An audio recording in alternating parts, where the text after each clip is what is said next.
The Aintree Grand National first began in 1839 and is now the largest annual horse race in Britain.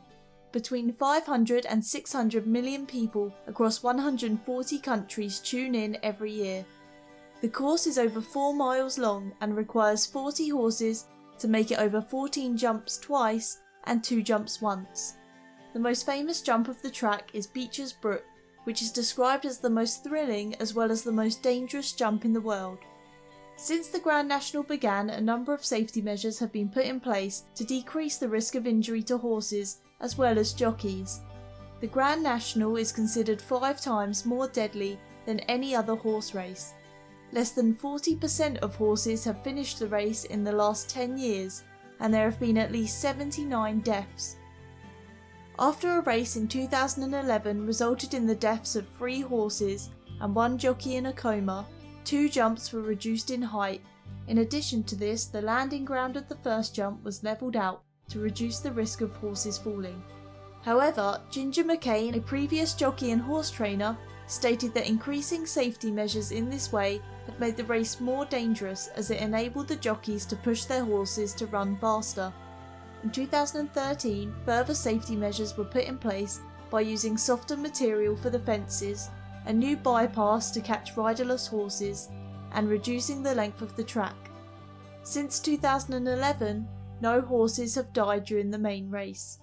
Despite this, 5 horses died last year during other parts of the Grand National Festival, which takes place over 3 days.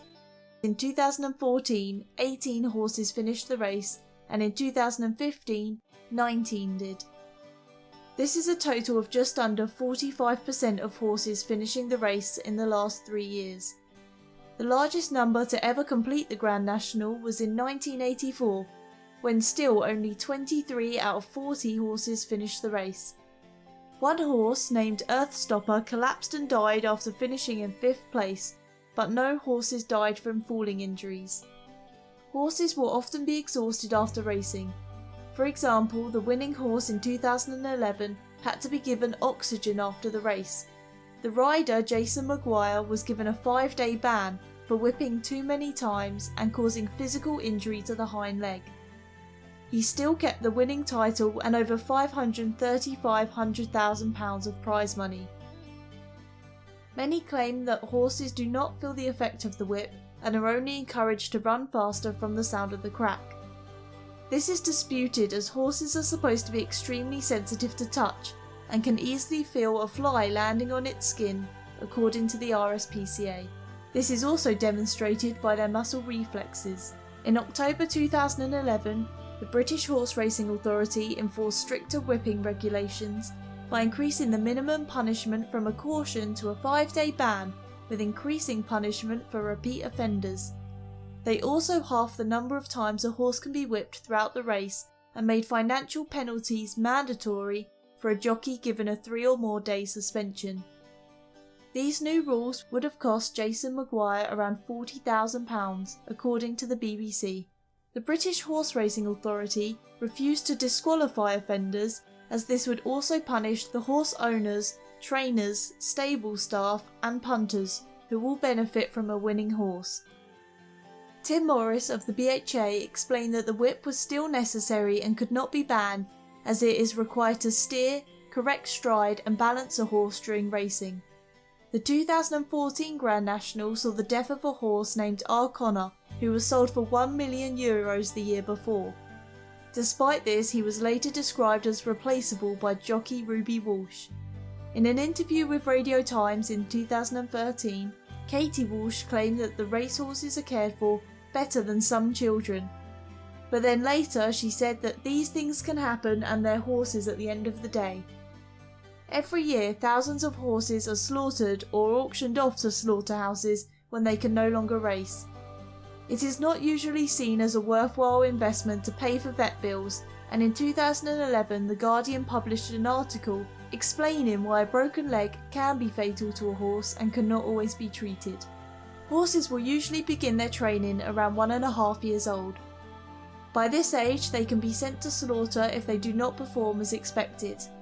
However, their skeletal structure is still growing, and extensive training and exercise during this time can cause damage to the bones, particularly the spine and legs. During races, horses may be pushed to their physical limits, resulting in a number of health issues. A study carried out at the University of Melbourne found 50% of racehorses have blood in the windpipe and 90% have blood deeper in the lungs. This is also known as exercise-induced pulmonary hemorrhage. Racing at high speeds can cause horses to rupture blood vessels, sometimes resulting in a nosebleed.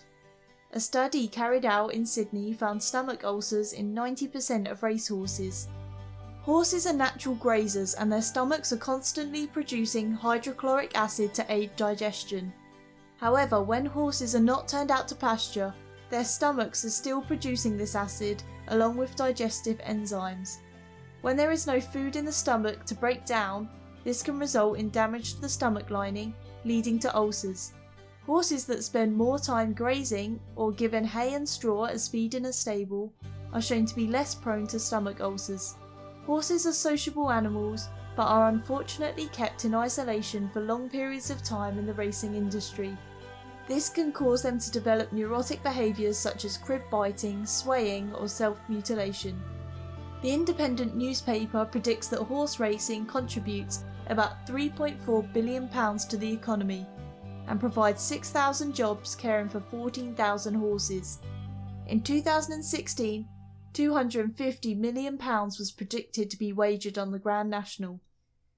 With such a large amount of money involved, it is extremely unlikely that the government will ever decide that the Grand National is no longer an acceptable use of animals.